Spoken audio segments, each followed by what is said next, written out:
I'm the biggest advocate for Sunday resets, but I feel like somewhere along the way, I kind of lost the whole point because a successful reset day shouldn't leave you feeling burnt out. For one, I've really been trying to prioritize slow mornings since during my week, I'm usually up and going as soon as my alarm goes off. Today that meant sleeping in, reading in bed, and slowing down my entire morning routine. Then I went down to the kitchen and made myself a smoothie that I sipped on while finishing up a thumbnail. I was still in my PJs because I feel like sometimes it's nice to work but keep things cozy and comfortable. I also spontaneously decided to go on a run for the first time in such a long time. Now I'm gonna be fully honest, I was dying, okay? Looking back, it was maybe not the best idea for me to go out during peak UV index hours. I was definitely very tired afterwards, but I'm proud of myself for getting it done, and I feel like incorporating movement and getting outside on my reset days is a way to take care of my body. Speaking of which, I followed up my run with my everything shower. I believe every reset routine should incorporate self-care and some form of pampering. Not only is it a way to recharge,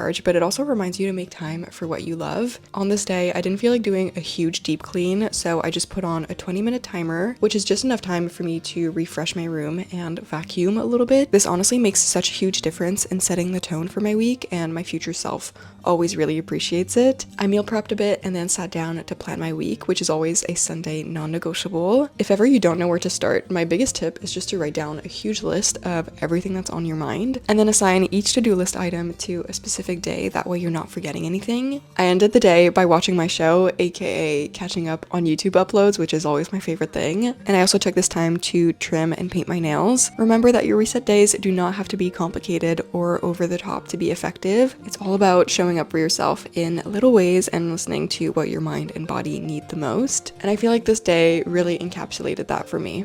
Bye!